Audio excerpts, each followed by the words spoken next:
কোনো ফ্যাসিবাদী শক্তি যেন পুলিশকে নিজ স্বার্থে ব্যবহার করতে না পারে সে শপথ নেওয়ার আহ্বান জানিয়েছেন প্রধানমন্ত্রী তারেক রহমান। বলেন, দেশের জনগণের সাথে পুলিশের মানবিক আচরণ প্রত্যাশিত।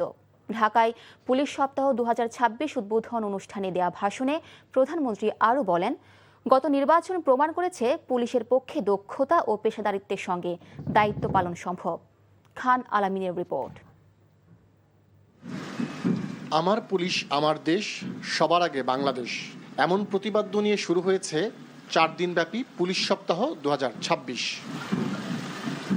রাজারবাগ পুলিশ লাইন্স মাঠে বার্ষিক প্যারেড অনুষ্ঠানের মধ্য দিয়ে এই আয়োজনের উদ্বোধন করেন প্রধানমন্ত্রী তারেক রহমান।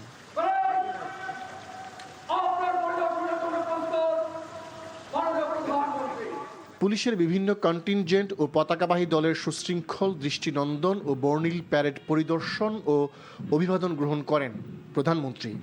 একটি খোলা জিপে চড়ে প্যারেড পরিদর্শন ও সালাম গ্রহণ করেন তিনি। মহান মুক্তিযুদ্ধে পুলিশের ভূমিকার কথা স্মরণ করে প্রধানমন্ত্রী বলেন, ত্রয়োদশ জাতীয় সংসদ নির্বাচন প্রমাণ করেছে পুলিশের পক্ষে দক্ষতা ও পেশাদারিত্বের সঙ্গে দায়িত্ব পালন সম্ভব। ত্রয়োদশ জাতীয় সংসদ নির্বাচন প্রমাণ করেছে বাংলাদেশ পুলিশের পক্ষে দক্ষতা এবং পেশাদারিত্বের সঙ্গে দায়িত্ব পালন সম্ভব। আর কোনো স্বৈরাচার যেন পুলিশ সদস্যদের দেশ এবং জনগণের বিরুদ্ধে ব্যবহার করতে না পারে সেজন্য নতুন শপথে অঙ্গীকার করার আহ্বান জানান প্রধানমন্ত্রী। এই বাংলাদেশে আর কোনো ফ্যাসিবাদ স্বৈরাচার যেন পুলিশ সদস্যদেরকে দেশ এবং জনগণের স্বাধীনতার বিরুদ্ধে ব্যবহার করতে সক্ষম না হয়। স্বাধীনতার প্রথম প্রহরেই পুলিশের রক্তে রঞ্জিত এই মাটিতে দাঁড়িয়ে আসুন আজ আমরা আবারও নতুন শপথে অঙ্গীকারবদ্ধ হই। দেশের জনগণের সঙ্গে পুলিশ মানবিক আচরণ করবে এমন প্রত্যাশার কথাই তুলে ধরেন তারেক রহমান। বিশ্বের বিভিন্ন দেশে শান্তি প্রতিষ্ঠা, আইন শৃঙ্খলা রক্ষা এবং মানবাধিকার সুরক্ষায় আমাদের পুলিশ সদস্যরা পেশাদারিত্ব, সাহসিকতা ও মানবিকতার উজ্জ্বল দৃষ্টান্ত স্থাপন করেছেন। সুতরাং শুধু বিদেশেই নয়, দেশের জনগণের সঙ্গেও পুলিশের মানবিক আচরণ প্রত্যাশিত। পরে পুলিশ অডিটোরিয়ামে কল্যাণ প্যারেডে অংশ নিয়ে প্রধানমন্ত্রী বলেন, জনগণের জানমালের নিরাপত্তা নিশ্চিত করাই সরকারের প্রধান লক্ষ্য। দেশের আইন শৃঙ্খলা পরিস্থিতির উন্নয়ন এবং জানমালের নিরাপত্তা বজায় রাখা বর্তমান সরকারের সর্বোচ্চ অগ্রাধিকার। আমি মনে করি জনগণের বিশ্বাস অর্জন এবং সেই বিশ্বাস বজায় রাখাই পুলিশের সামনে বর্তমান বড় একটি চ্যালেঞ্জ। বিশ্বের সাথে তাল মিলিয়ে পুলিশ বাহিনীর আধুনিকায়নের উপর গুরুত্ব আরোপ করেন প্রধানমন্ত্রী। বিশ্বাস অর্জন। খান আলামিন, এনটিভি নিউজ, ঢাকা। দেশের মানুষের কাজে লাগবে না এমন প্রকল্প বাদ দেওয়ার সিদ্ধান্ত নিয়েছে সরকার। এমন কথা জানিয়ে অর্থ পরিকল্পনা মন্ত্রী আমির খসরু মাহমুদ চৌধুরী বলেছেন, প্রত্যেক নাগরিকের কাছে অর্থনীতির সুবিধা পৌঁছে দেওয়াই সরকারের লক্ষ্য।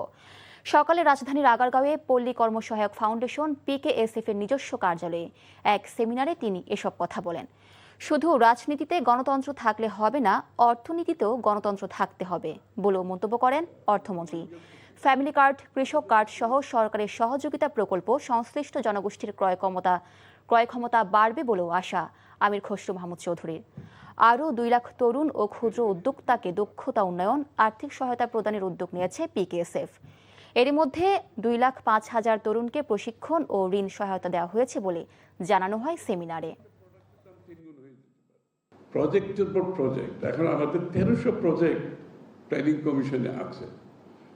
A lot of them has no value for money, no return on investment, never considered employment, never considered environment. তো আমরা অনেকগুলো প্রজেক্ট বাদ দিয়ে দিচ্ছি এখান থেকে। ক্লিয়ারলি এই প্রজেক্টগুলো ভায়াবল না, এই প্রজেক্টগুলো আমরা বাদ দিচ্ছি। আমরা সিলেক্ট করছি যে প্রজেক্টগুলো এই মানদণ্ডটা মিট করবে। হামের ভাইরাস থেকে মুক্ত হলেও শিশুদের রোগ প্রতিরোধ ক্ষমতা কমে যাওয়ায় অন্য ভাইরাসে সংক্রমিত হচ্ছে শিশুরা। এতে জটিলতা বাড়ছে বলে জানিয়েছেন বিশেষজ্ঞ চিকিৎসকরা। গত কয়েকদিনের তুলনায় হামে মৃত্যুহার কমে আসলেও হামের প্রভাবে রোগ প্রতিরোধ ক্ষমতা দুর্বল হওয়ায় নিউমোনিয়া ও ডায়রিয়ায় আক্রান্ত হচ্ছে শিশুরা। এ অবস্থায় অ্যান্টিবায়োটিক ওষুধও কাজ করে না বলে জানান চিকিৎসকরা। এদিকে ঢাকার ভেতরে হামের রোগী কমে আসলেও বেড়েছে ঢাকার বাইরের রোগী। বর্তমানে যারা হাসপাতালে ভর্তি ও মারা যাচ্ছেন তারা টিকা কার্যক্রম শুরু হওয়ার আগেই কিংবা ওই সময়ে আক্রান্ত হয়েছেন বলেও জানানো হয়। শুধু শিশুরাই নয়, সংক্রমণের কারণে হাসপাতালে আসছে প্রায় 15% প্রাপ্তবয়স্ক আক্রান্ত রোগী। হাম থেকে সুস্থ হওয়ার পর রোগীদের বিশেষ যত্ন নেওয়ার পরামর্শ দিচ্ছেন চিকিৎসকরা। একটা রোগী যখন হামে আক্রান্ত হয় তখন হামে আক্রান্ত হওয়ার পরপরই অথবা হাম আক্রান্ত হয়ে সুস্থ হয়ে যাওয়ার পরের 2 থেকে 3 মাস বা আরও বেশি সময় পর্যন্ত রোগীটির রোগ প্রতিরোধ ক্ষমতা যেহেতু খুবই দুর্বল থাকে, ওই সময় তাদের ঘন ঘন নিউমোনিয়া, ডায়রিয়া, কান পাতা রোগ এগুলো তো হতে পারে। এবং এই জন্য এইসব রোগীদেরকে আমরা বলি, হামে আক্রান্ত রোগী হওয়ার পর থেকেই আমরা বলি যে হাম আক্রান্ত হয়ে গেলে রোগীকে অথবা হাম থেকে সুস্থ হয়ে যাওয়ার পরও রোগীকে স্পেশালভাবে সাবধানে রাখবেন, অন্যদের থেকে আলাদা রাখবেন, তাদেরকে পুষ্টিকর খাবার খাওয়াবেন, ভিটামিন এ ক্যাপসুল দেওয়া হবে এবং তাদেরকে যে হামের পরিষ্কার পরিচ্ছন্ন পরিবেশে রাখবেন, পুষ্টিকর খাবার দেবেন, বুকের দুধ খাওয়ার 2 বছরের মধ্যে হলে ঘন ঘন বুকের দুধ খাওয়াবেন। টানা বৃষ্টি, উজান থেকে নেমে আসা ঢলে প্লাবিত, এরপর রোদ, কিন্তু হাওড়া অঞ্চলের কৃষকের দুর্দশা কমেনি। জলাবদ্ধতা সৃষ্টি হয়ে তলিয়ে যাওয়া ফসলের শেষ অংশটুকু ঘরে তুলতে চেষ্টা করছেন তারা। সুনামগঞ্জের বিস্তীর্ণ হাওর এখনও জলমগ্ন। পানির নিচে তলিয়ে যাওয়া সোনালী ধান তুলে এনে রোদে শুকাতে ব্যস্ত কৃষক। ক্ষতিগ্রস্ত ফসল নিয়ে হাহাকার জেলার হাওর অঞ্চলে। রোদের উজ্জ্বল আলোর দেখা মেলা ও পানি কমতে শুরু করায় মৌলভীবাজারের হাওর পাড়ের কৃষকদের মধ্যে স্বস্তি ফিরছে। দেনা পরিশোধ ও ক্ষতি পুষিয়ে নিতে একযোগে নেমেছেন ধান কেটে ঘরে তুলতে। অনেক স্থানে এখনও বুক সমান পানিতে নেমে ধান সংগ্রহ করতে হচ্ছে। শ্রমিক সংকটে ধান কেটে ঘরে তুলতে পারছেন না অনেক চাষি। নদ নদীর পানি কমায় পরিস্থিতি উন্নতি হচ্ছে নেত্রকোনা ও কিশোরগঞ্জের হাওরে। কেবল জন্ম দিয়ে একজন মায়ের কাজ শেষ হয় না, তাকে নামতে হয় সন্তানকে সুস্থ স্বাভাবিকভাবে গড়ে তোলার দীর্ঘ সংগ্রামে। সে যাত্রায় জলাঞ্জলি দিতে হয় নিজের সব সুখ আহ্লাদ, কেবল ভাবনা জুড়ে থাকে সন্তানের মঙ্গল কামনা। যুগে যুগে মায়েদের এমন আত্মত্যাগের প্রতি শ্রদ্ধা জানাতে প্রতি বছর মে মাসের 2য় রোববার সারা বিশ্বে পালিত হয় বিশ্ব মা দিবস। মায়েদের সেই দীর্ঘ সংগ্রামের উপাখ্যান তুলে ধরছেন HM মেহেদী হাসান, ক্যামেরায় ছিলেন মোহাম্মদ জালাল উদ্দিন।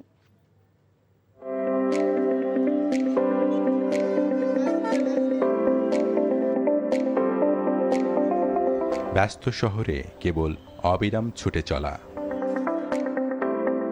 চেনা পথে ছুটে যায় কত শত অচেনা পথিক। যাপিত জীবনে জীবিকার সংগ্রামে সবাই যেন নিজেকে নিয়েই বাঁচে, তাই কে কার খবর রাখে। কেউ খবর রাখুক না রাখুক, নিয়ম করে একজন ঠিক খবর নেন, তিনি আর কেউ নন, মা। মাকে আমার পড়ে না মনে, শুধু কখন খেলতে গিয়ে হঠাৎ অকারণে একটা কিশোর গুনগুনিয়ে কানে আমার বাজে। মায়ের কথা মেলায় যেন আমার খেলার মাঝে। মা শব্দ শুনলেই হৃদয়ে অনুরণিত হয় ভালোবাসার পরম এক অনুভূতি। মা মানে আশ্রয়, মা মানে নির্ভরতা, মা মানে আগলে রাখা।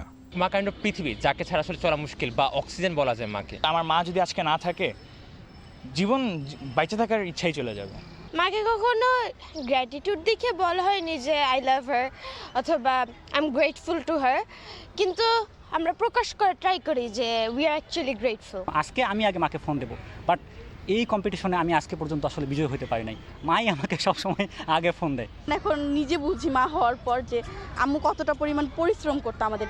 মার কথা মনে পড়লে আত্মা ফাটি যায়, যে কি জিনিস ছিল হারাইছি, বুঝছেন, খুব খারাপ লাগে। যাকে কিছু না বললেও ঠিক বুঝে নেয় মনের গহীনের সব বেদনা, সেই তো মা। যার কাছে অভিমান জমা রাখা যায়, সেই তো মা। প্রাণ খুলে যাকে বলা যায় সব কথা, সেই তো মা। সন্তানের সাফল্য যে সুখ খুঁজে নেয়, সেই তো মা। মারা আসলে আত্মত্যাগী হন, মারা সর্বংসহা হন এবং সাহিত্যে বিভিন্নভাবেই মায়ের ভিন্ন ভিন্ন রূপ উঠে আসতে আমরা দেখি। যেমন আমি এই প্রসঙ্গে মানিক বন্দ্যোপাধ্যায়ের জননী উপন্যাসটির কথা স্মরণ করতে পারি, কিংবা শওকত ওসমানের জননী উপন্যাসটির কথা আমরা বলতে পারি। এই দুই জননী কিন্তু দুই লেখকের কলমে ভিন্নভাবে কিন্তু এসছে। মায়ের চাকরি কিন্তু 24 ঘন্টা এবং নিঃস্বার্থ চাকরি, যেটার কোনো রিটার্ন নেই। রিটার্ন তার আছে আত্মতৃপ্তি। সেই আত্মতৃপ্তি সন্তানের কাছে কতটা গ্রহণযোগ্য হয় সেটা যখন আমরা দেখি বৃদ্ধাশ্রমের দিকে, তখন আমাদের স্বাভাবিকভাবে খারাপ লাগে। এক জীবনে মায়ের ঋণ শোধ হবার নয়। মুখ ফুটে না চাইলেও আমৃত্যু সন্তানের পাশে থাকার আকুতি প্রতি মায়ের। মা দিবসের এই ক্ষণে কামনা, সন্তানের সাথে ভালো থাকুক পৃথিবীর সব মায়েরা। H M Mehedi Hasan, NTV news, Dhaka. জুলাই আগস্ট গণভ্যুত্থানের সময় রাজধানীর মোহাম্মদপুরে 9 জনকে হত্যার ঘটনায় মানবতাবিরোধী অপরাধের মামলায় সাবেক মন্ত্রী জাহাঙ্গীর কবির নানক ও ঢাকা দক্ষিণ সিটি কর্পোরেশনের সাবেক মেয়র শেখ ফজলে নূর তাপস সহ 28 জনের বিরুদ্ধে অভিযোগ গঠন করেছে আন্তর্জাতিক অপরাধ ট্রাইব্যুনাল। এর মাধ্যমে তাদের বিরুদ্ধে বিচার শুরু হলো। বিচারপতি গোলাম মর্তুজা মজুমদারের নেতৃত্বাধীন 3 সদস্যের আন্তর্জাতিক অপরাধ ট্রাইব্যুনাল আজ এ আদেশ দেন। প্রসিকিউশন পক্ষে এই মামলায় আসামিদের বিরুদ্ধে 3টি অভিযোগ আনা হয়েছে। আগামী 8 জুন সূচনা বক্তব্য উপস্থাপন ও সাক্ষ্য গ্রহণ শুরুর দিন ধার্য করেছেন ট্রাইব্যুনাল। সাবেক বস্ত্র ও পাট মন্ত্রী জাহাঙ্গীর কবির নানক সহ 28 আসামির মধ্যে এই মামলায় গ্রেপ্তার আছেন নিষিদ্ধ ঘোষিত ছাত্রলীগের মোহাম্মদপুর থানা শাখা সভাপতি নাইমুল হাসান রাসেল সহ 4 জন। পলাতক আছেন 24 আসামি। সেই ফায়েজের মতো একটি ফুটফুটে বাচ্চাকে নির্মমভাবে হত্যা করা হয়েছিল। তো সেই মামলাটি, এইটাতে আমাদের সুপিরিয়র কমন রেসপন্সিবিলিটি আমরা পেয়েছি, আমরা ইন্ডিভিজুয়াল রেসপন্সিবিলিটি পেয়েছি, আমরা টার্গেটেড কিলিংয়ের অফেন্স পেয়েছি এবং সেখানে শেখ ফজলে নূর তাপস সহ 28 জন আসামি। বিগত দিনে দুর্বৃত্তের সংস্কৃতি তৈরি হয়েছিল, যেখানে শিক্ষা নিয়ে কোনো আলোচনার সুযোগ ছিল না বলে অভিযোগ করেছেন তথ্য সম্প্রচার মন্ত্রী জহিরুদ্দিন স্বপন। বলেন, নৈতিক সংকটের কারণে জাতি হিসেবে আমরা পিছিয়ে আছি। রোববার সকালে রাজধানীর ড্যাফোডিল টাওয়ারে বাংলাদেশ ছাত্র কল্যাণ ট্রাস্টের উদ্যোগে আয়োজিত এক অনুষ্ঠানে তথ্যমন্ত্রী বলেন, একটি উন্নত সমাজ গঠনের জন্য মৌলিক নীতিমালা থাকা দরকার, যা তৈরি করা রাষ্ট্রের জন্য বড় চ্যালেঞ্জ। তথ্যমন্ত্রী বলেন, বর্তমান সময়ে গণমাধ্যম জগতে বড় প্ল্যাটফর্ম হলো সোশ্যাল মিডিয়া। তবে সেখানে কাজ করার জন্য কোনো বিধান নেই, যা সমাধানে সরকার কাজ করছে। প্রধানমন্ত্রী শিক্ষণীয় কন্টেন্ট গণমাধ্যমে প্রচারের জন্য তাগিদ দিয়েছেন বলেও জানান তিনি। আর প্রবাসী কল্যাণ প্রতিমন্ত্রী নুরুল হক বলেছেন, জনগণের মানসিক অবস্থার পরিবর্তন না হলে দেশ এগিয়ে যেতে পারে না। জুলাই গণভ্যুত্থানের পর যে পরিবর্তন আশা করা হয়েছিল তা হয়নি। মশা নিধনের ওষুধের কার্যকারিতা নিয়ে কোনো সংশয় নেই জানিয়ে ঢাকা দক্ষিণ সিটি কর্পোরেশনের প্রশাসক আব্দুস সালাম বলেন, ওষুধ মান নিয়ে সন্তুষ্ট তারা। আসন্ন বর্ষা মৌসুমের আগে ডেঙ্গু নিয়ন্ত্রণে রাখার চেষ্টা চলছে বলেও জানিয়েছেন তিনি। বলেন, মশক কর্মীরা সঠিকভাবে কাজ না করলে কঠোর ব্যবস্থা নেওয়া হবে। রাজধানীর গুলিস্তান নগর ভবনে মশার লার্ভা জরিপ কার্যক্রম উদ্বোধন করে এসব কথা বলেন তিনি। পরে কেন্দ্রীয় পশু হাসপাতাল পরিদর্শনে যান তিনি। এডিসের লার্ভা পাওয়ায় হাসপাতাল কর্তৃপক্ষের বিরুদ্ধে ব্যবস্থা নেওয়ার নির্দেশ দেন দক্ষিণের প্রশাসক। একই দিন রাজধানীর গুলশানে ডেঙ্গু বিরোধী সচেতনতা কার্যক্রমের উদ্বোধন করেন ডিএনসিসি প্রশাসক। এ সময় ডেঙ্গু প্রতিরোধে জনগণকে এগিয়ে আসার আহ্বান জানান তিনি।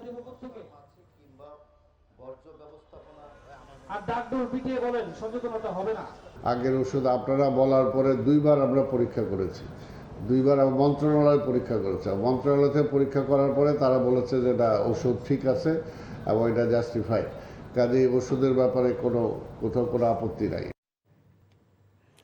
ঈদ যাত্রা নিরাপদ করতে সব ধরনের প্রস্তুতি নেওয়ার কথা জানিয়েছেন সড়ক, সেতু ও নৌ পরিবহন মন্ত্রী শেখ রবিউল আলম। দুপুরে রাজধানীর রমনায় লেডিস ক্লাবে নৌ নিরাপত্তা সপ্তাহের উদ্বোধন অনুষ্ঠানে তিনি কথা বলেন। নৌ পরিবহন ব্যবস্থা আরও বিকশিত করতে সরকার কাজ করছে বলেও জানান তিনি। বর্তমানে প্রায় 7,500 কিলোমিটার নৌপথ সচল আছে। আরও 1200 কিলোমিটার নৌপথ ড্রেজিংয়ের মাধ্যমে সচল রাখার কাজ চলমান রয়েছে বলে জানান মন্ত্রী। এ সময় তিনি উন্নত রাষ্ট্র গঠনের মানসিকতা ও অগ্রগতির ক্ষেত্রে সবাইকে দায়িত্ববান হবার আহ্বান জানান। সরকার নিরলসভাবে দেশের উন্নয়নে কাজ করছে বলে জানান মন্ত্রী। ঈদ সমাগত, দীর্ঘদিন ধরে আপনারা চেষ্টা করছেন সামর্থ্যের শতভাগ নিয়ে। গতবারও ভালো করেছেন, অনাকাঙ্ক্ষিতভাবে একটা দুর্ঘটনা ঘটেছে। আমার বিশ্বাস এবার আমরা আরো বেশি সতর্ক থাকব এবং কি কি করব তা নিয়ে ইতিমধ্যে আমরা আলোচনা করেছি। আমরা রাষ্ট্রের হয়ে কাজ করছি, আমরা দলের হয়ে কাজ করছি না। দল দলের জায়গায় আছে, বাট জনগণ যেহেতু আমাদের উপর আস্থা রেখেছে, আমাদের দায়িত্ব রয়েছে যে যেখানে আছি রাষ্ট্র এবং জনগণের জন্য কাজ করবার জন্য। কর্পোরেট কোম্পানিগুলোর সিন্ডিকেটের কারণে এলপি গ্যাসের দাম বাড়ায় সংকটে পড়েছে দেশের রেস্তোরাঁ শিল্প।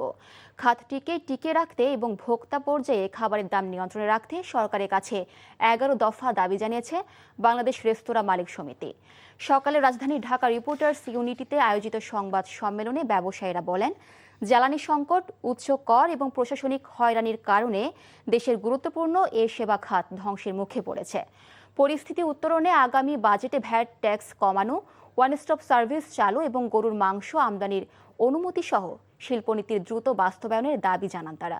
একই সঙ্গে সতর্ক করে বলা হয়, নতুন সরকার দ্রুত কার্যকর পদক্ষেপ না নিলে সংকট আরও তীব্র হবে এবং সাধারণ মানুষের নাগালের বাইরে চলে যাবে নিত্য প্রয়োজনীয় খাবারের দাম।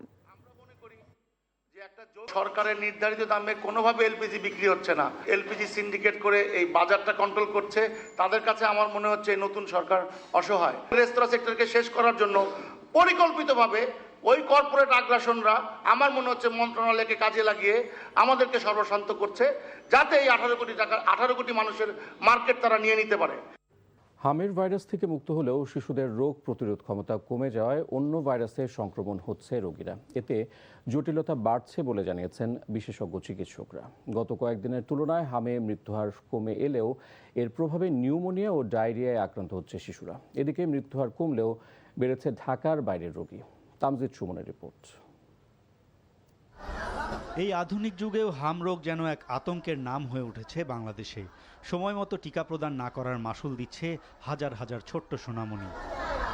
প্রতিদিনই নতুন নতুন রোগী যুক্ত হচ্ছে রাজধানীর হাসপাতালগুলোতে। ঢাকার ভিতরে আক্রান্তের সংখ্যা কমে আসলেও কমেনি প্রত্যন্ত অঞ্চলগুলোর আক্রান্তের সংখ্যা। একই সাথে আক্রান্ত হচ্ছেন প্রাপ্তবয়স্করাও। দেখছেন যে ঢাকার বাইরে বিভিন্ন জায়গাতে খুব রোগীর চাপ বাড়ছে, নতুন নতুন ওয়ার্ড খুলতে হচ্ছে এবং রোগী মারা যাচ্ছে যারা, তারাও ঢাকার বাইরে থেকে বেশি মারা যাচ্ছে এখন। কেননা ওই যে বললাম, ঢাকার বাইরের রোগীগুলো তো টিকা শুরু হয়েছে 20 তারিখ থেকে, অর্থাৎ ওই ঢাকার বাইরের রোগীগুলোর মধ্যে কমে আসতে আরও যদি হিসাব করেন তাহলে এই মাসের শেষের দিকে হয়তো কমবে। চিকিৎসকরা বলছেন, হামের প্রভাবে রোগ প্রতিরোধ ক্ষমতা দুর্বল হওয়ায় নিউমোনিয়া ও ডায়রিয়ায় আক্রান্ত হচ্ছে শিশুরা। এ কারণে পরিস্থিতি জটিল হয়ে পড়ছে।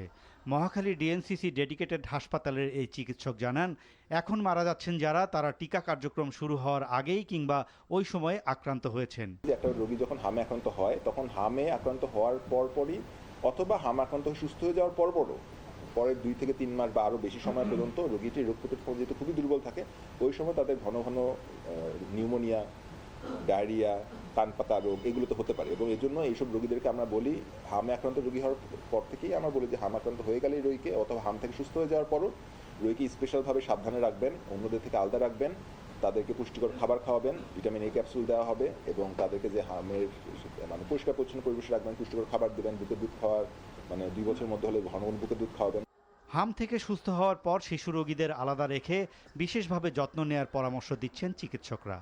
Tamjid Suman, NTV news, Dhaka. দুর্যোগ ব্যবস্থাপনা ও ত্রাণমন্ত্রী আসাদুল হাবিব দুলু বলেছেন, বজ্রপাত থেকে সাধারণ মানুষকে রক্ষায় উত্তরাঞ্চল ও হাওড়াঞ্চলে আশ্রয় কেন্দ্র ও বজ্র নিরোধক দণ্ড স্থাপন করা হবে। দুপুরে কুড়িগ্রাম সদর উপজেলার পলাশবাড়ি এলাকায় দাসেরহাট থেকে এসিল্যান্ড ছড়া পর্যন্ত সংযোগ খাল পুনর্খননের কাজের উদ্বোধন অনুষ্ঠানে এসব কথা বলেন তিনি। মন্ত্রী জানান, তিস্তা মহাপরিকল্পনা বাস্তবায়নে প্রধানমন্ত্রী গুরুত্ব দিচ্ছেন। খুব শীঘ্রই এটি বাস্তবায়ন করা হবে। সরকার আগামী 5 বছরে 7,000 কিলোমিটার খাল খননের পরিকল্পনা হাতে নিয়েছে। তারই অংশ হিসেবে এবছর 1,500 কিলোমিটার খাল খনন করা হচ্ছে। তিস্তা মহাপরিকল্পনা, সেটিও মাননীয় প্রধানমন্ত্রী এটা অত্যন্ত গুরুত্ব সহকারে দেখছেন। আমাদের মন্ত্রণালয় থেকে 64টি জেলার মধ্যে 63টি জেলায় আমাদের এটা পরিচালিত হচ্ছে। আমি আশা করি যে এই খালকাটা, আজকে হলখানা ইউনিয়নে আমি এসেছি, এই খালকাটার মধ্য দিয়ে এইখানে যে পানির স্বল্পতা সেটা যেমন নিরসন হবে, পাশাপাশি বর্ষাকালে অতিরিক্ত পানি হলে সেটা নদীতে চলে যাবে। সংস্কৃতি প্রতিমন্ত্রী আলী নিওয়াজ মাহমুদ খোয়েম বলেছেন, দেশব্যাপী খাল খনন কর্মসূচির মাধ্যমে কৃষিকে জাগিয়ে তোলা হবে। তিনি বলেন, কৃষি বাঁচাতে পানি জমিয়ে রাখা জরুরি। প্রতিমন্ত্রী জানান, খাল খননের ফলে একদিকে অতিরিক্ত পানি নিষ্কাশিত হবে, অন্যদিকে খালে জমে থাকা পানি সময় মতো ব্যবহার করে কৃষক উপকৃত হবেন। দুপুরে ফরিদপুরের আলমডাঙ্গায় 570 মিটার খাল খনন কাজের উদ্বোধনকালে তিনি কথা বলেন। খাল খননের পাশাপাশি এর রক্ষণাবেক্ষণে আলী নিওয়াজ মাহমুদ যথাযথ ভূমিকা পালনের আহ্বান জানান। স্বামীর জামিন হওয়ায় ফেনীর আদালতে বিচারকের সামনেই বিষপান করলেন স্ত্রী। গুরুতর অবস্থায় তাকে হাসপাতালে ভর্তি করা হয়েছে। দুপুরে ফেনী জেলা ও দায়রা জজ আদালতে এই ঘটনা ঘটে। গত বছর তাহমিনা আক্তারের সঙ্গে ফুলগাজী উপজেলার আকবর হোসেনের বিয়ে হয়। এরপর থেকে তাদের দাম্পত্য কলহ লেগে থাকত। চলতি বছর জানুয়ারিতে স্বামীর বিরুদ্ধে মামলা করেন স্ত্রী। আজ শুনানি চলাকালে বাদী বিবাদী আদালতে উপস্থিত ছিলেন। বিচারক আসামি আকবরের জামিন মঞ্জুর করায় হতাশায় বিষপান করেন স্ত্রী মোহনা। পরে দ্রুত তাকে সদর হাসপাতালে পাঠানো হয়। নাটোর জেনারেল হাসপাতাল পরিদর্শন করেছেন হুইপ রুহুল কুদ্দুস তালুকদার দুলু। দুপুরে হাসপাতাল পরিদর্শন করে তিনি বলেন, রোগী হয়রানি, সেবা প্রদানে গাফিলতি ও অনিয়ম করলে কঠোর ব্যবস্থা নেওয়া হবে। এই সময় তিনি রোগীদের সাথে কথা বলেন এবং হাসপাতালের পরিচ্ছন্নতা ও খাবারের মান উন্নয়নে ব্যবস্থা নিতে সিভিল সার্জন ডক্টর মশিউর রহমানকে নির্দেশনা দেন। এ সময় হুইপ 250 শয্যার হাসপাতালটিকে 500 শয্যায় উন্নীত করা সহ আইসিইউ ও সিসিইউ স্থাপনের ঘোষণা দেন। চট্টগ্রাম বন্দরের নিরাপত্তা ব্যবস্থা জোরদার সহ সচেতনতা বাড়ানোর লক্ষ্যে শুরু হয়েছে সপ্তাহব্যাপী বন্দর নিরাপত্তা সপ্তাহ কর্মসূচি। সকালে বন্দর ভবন প্রাঙ্গণে নানা আয়োজনের মধ্য দিয়ে এই কর্মসূচির উদ্বোধন করেন চট্টগ্রাম বন্দর কর্তৃপক্ষের সদস্য হারবান ও মেরিন কমডোর আবদুল্লাহ। পরে নিরাপত্তা সচেতনতা বৃদ্ধির অংশ হিসেবে বন্দর ভবনের সামনে থেকে বর্ণাঢ্য র্যালি বের করা হয়। এই সময় বক্তারা বন্দরের নিরাপত্তা বিধি মেনে চলার আহ্বান জানান। কৃষি মন্ত্রণালয়ের আওতাধীন বরেন্দ্র বহুমুখী উন্নয়ন কর্তৃপক্ষের চেয়ারম্যান হিসেবে যোগ দিয়েছেন জাতীয়তাবাদী কৃষক দলের কেন্দ্রীয় কমিটির সভাপতি হাসান জাফির তুহিন। দুপুরে রাজশাহী বিএমজির প্রধান কার্যালয়ে আনুষ্ঠানিকভাবে যোগদান করেন তিনি। পরে এক মতবিনিময় সভায় যোগ দেন চেয়ারম্যান। এর আগে গত 5 মে জনপ্রশাসন মন্ত্রণালয়ের এক প্রজ্ঞাপনে সচিব পদমর্যাদায় কৃষিবিদ হাসান জাফির তুহিনকে 1 বছরের জন্য চুক্তিভিত্তিক নিয়োগ দেওয়া হয়। নাটোরের লালপুরে গ্রিন ভ্যালি পার্কে 2 রুশ নাগরিককে হেনস্থার ঘটনায় আমিনুল ইসলাম ও রাসেল ইসলাম নামে 2 টিকটকারকে আটক করেছে পুলিশ। গতরাতে অভিযান চালিয়ে রাজশাহীর আরানি ও তানোর থেকে তাদের আটক করা হয়। লালপুর থানার ওসি শফিকুল ইসলাম জানান, রূপপুর পারমাণবিক বিদ্যুৎ কেন্দ্রে কর্মরত 2 রুশ নাগরিক গত শুক্রবার গ্রিন ভ্যালি পার্কে বেড়াতে যান। এ সময় সেখানে পিকনিকে অংশ নেওয়া বেশ কয়েকজন টিকটকার রুশ নাগরিককে হেনস্থা করে। এ ঘটনায় পার্ক ম্যানেজার ওয়াজিদুর রহমান বাদী হয়ে মামলা দায়ের করলে অভিযানে নামে পুলিশ। বিএনপি চেয়ারপারসনের উপদেষ্টা আমানুল্লাহ আমান বলেছেন, দেশবাসীকে দেয়া তারেক রহমানের প্রতিশ্রুতি বাস্তবায়ন করা হবে। বিএনপির লক্ষ্যই হচ্ছে জনগণের সেবা করা। বিকেলে সাভারের তেঁতুলঝোড়া ইউনিয়নের বিভিন্ন রাস্তার কাজের ভিত্তিপ্রস্তর উদ্বোধন শেষে কথা বলেন তিনি। এই সময় তার সঙ্গে বিএনপি নেতা জামাল সরকার, মহিউদ্দিন, আব্দুল আজিজ সহ দলীয় নেতাকর্মীরা উপস্থিত ছিলেন। মাদক ও কিশোর গ্যাংয়ের বিরুদ্ধে জনসচেতনতা সৃষ্টিসহ কঠোর প্রশাসনিক পদক্ষেপের দাবিতে চট্টগ্রামে মানববন্ধন করেছে স্থানীয় ওয়ার্ড বিএনপি। দুপুরে নগরীর লালখান বাজারে মানববন্ধনের আয়োজন করা হয়। এতে প্রধান অতিথি ছিলেন চট্টগ্রাম সিটি কর্পোরেশনের মেয়র ডক্টর শাহাদাত হোসেন। এই সময় মাদক ও কিশোর গ্যাং সমাজকে ধ্বংস করছে উল্লেখ করে অপরাধ দমনে সবাইকে ঐক্যবদ্ধভাবে কাজ করার আহ্বান জানান বক্তারা। চট্টগ্রাম মেট্রোপলিটন পুলিশের উপকমিশনার আমিরুল ইসলাম জানান, কিশোর গ্যাং ও মাদকের বিরুদ্ধে পুলিশের অভিযান অব্যাহত রয়েছে। এ কাজে তিনি জনগণের সহযোগিতা কামনা করেন। কুড়িগ্রামে জেন্ডার ও জলবায়ু পরিবর্তন বিষয়ক আন্তঃস্কুল বিতর্ক প্রতিযোগিতা অনুষ্ঠিত হয়েছে। দুপুরে Kurigram collectorate school and college অডিটোরিয়ামে বাংলাদেশ সেন্টার ফর কমিউনিকেশন প্রোগ্রামসের আয়োজনে এই প্রতিযোগিতা হয়। এতে জেলার সদর উপজেলার 4টি শিক্ষা প্রতিষ্ঠানের শিক্ষার্থীরা অংশগ্রহণ করে। এ সময় উপজেলা মাধ্যমিক কর্মকর্তা মোহাম্মদ আব্দুর রব, কালেক্টরেট স্কুল অ্যান্ড কলেজের অধ্যক্ষ Mohammad Harunur Rashid, Bangladesh center for communication প্রোগ্রামসের প্রোগ্রাম ম্যানেজার মোহাম্মদ শাহাবুদ্দিন উপস্থিত ছিলেন। বিতর্ক প্রতিযোগিতায় চ্যাম্পিয়ন হয় কাঁঠালবাড়ি বহুমুখী বালিকা উচ্চ বিদ্যালয় এবং রানার্স আপ হয় Kurigram collectorate school and college. Chittagong বিশ্ববিদ্যালয়ে শুরু হয়েছে বাংলাদেশ আন্তঃবিশ্ববিদ্যালয় ফুটবল টুর্নামেন্ট 2026। সকালে বিশ্ববিদ্যালয়ের কেন্দ্রীয় খেলার মাঠে টুর্নামেন্টের আনুষ্ঠানিক উদ্বোধন করেন উপাচার্য মোহাম্মদ আল ফুরকান।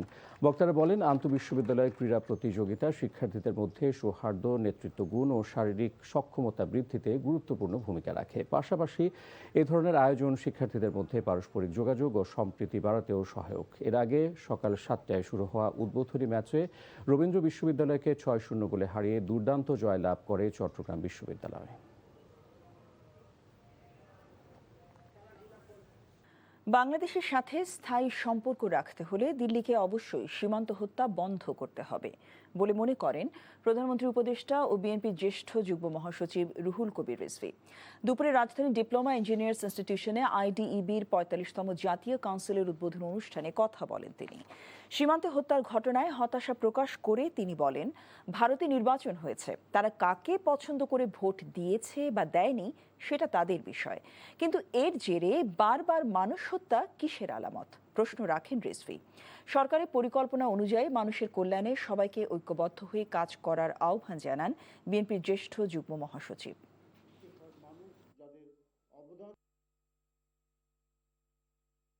বাংলাদেশের সাথে ভারতের সম্পর্ক অনেকেই বলেন যে অত্যন্ত চমৎকার সম্পর্ক বিদ্যমান ঢাকা দিল্লি, তারপরেও গতকাল 2 জনকে গুলি করে হত্যা করা হয়েছে ব্রাহ্মণবাড়িয়ার একসঙ্গে। এগুলো কিসের আলামত? এটা তো পৃথিবী, এটা তো বাংলাদেশ, এমনকি ভারতের জনগণও তো চায় না। দিল্লিকে অবশ্যই এই রক্তপাত বন্ধ করতে হবে।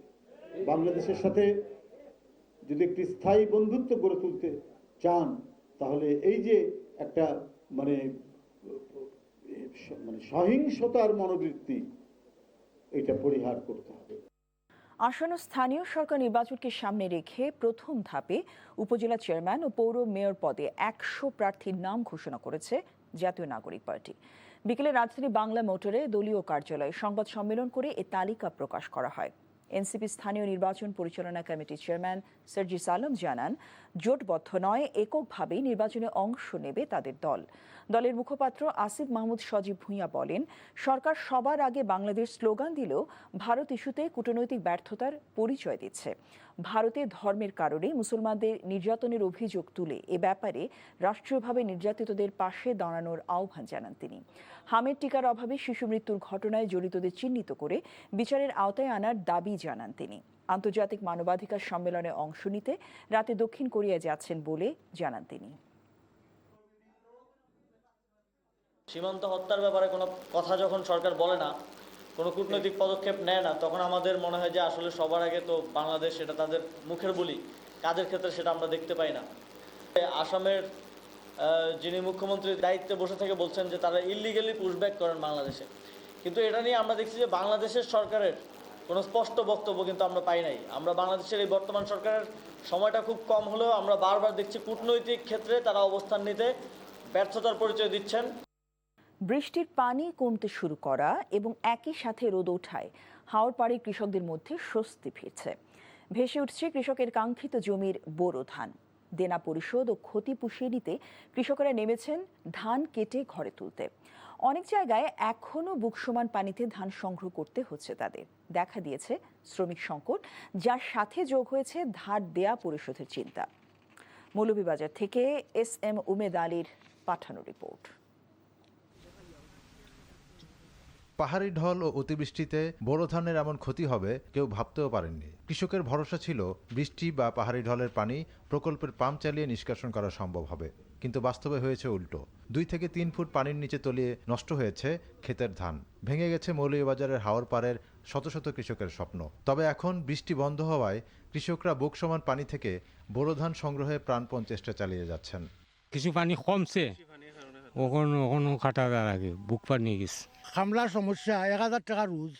আমরা জায়গায় কিয়ার জায়গায় খাটিয়া 10 মন ধান হয় না। যে ধানগুলা উঠে এগুলা খাওয়ার উপযোগী নাই, অনুপযোগী করছে। যে ঋণ দিমু কইতো না, নিজে খাইমু কেতা, এখন তো চিন্তা করে ভাইরা আমরা যেটুকু ধান পেয়েছেন তার ন্যায্য মূল্য পাবেন কিনা তা নিয়ে কৃষকদের মধ্যে রয়েছে সংশয়। কৃষি বিভাগ যে ক্ষতির কথা বলছে, বাস্তবে এর কয়েকগুণ বেশি ক্ষতি হয়েছে বলে দাবি কৃষকদের। মৌলভীবাজার কৃষি সম্প্রসারণ অধিদপ্তর বলছে, এবছর জেলায় ৬২,৪০০ হেক্টর জমিতে আবাদ হয়েছে, যার মধ্যে ক্ষতি হয়েছে ৪,২০৬ হেক্টর জমির বোরো ধান। ক্ষতিগ্রস্ত কৃষকদের তালিকা তৈরি চলমান আছে। আমরা আশা করছি কৃষকদেরকে আমরা প্রয়োজনীয় সংখ্যক সহায়তা করতে পারবো।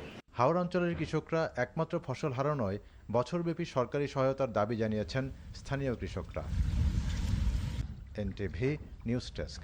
আগামী দিনে দেশ ও পরিবার ভালো রাখতে হলে মানবিক মূল্যবোধ, শিক্ষা ও প্রযুক্তির সঠিক ব্যবহারের প্রতি গুরুত্ব দিতে হবে বলে জানিয়েছেন সমাজ কল্যাণমন্ত্রী AJM জাহিদ হোসেন। দুপুরে Mohakhali retired arm forces officer welfare association রাওয়াতে ইউনিভার্সাল মেডিকেল কলেজ হাসপাতালে আয়োজিত গরবিনী মা 2026 সম্মাননা অনুষ্ঠানে তিনি এসব কথা বলেন।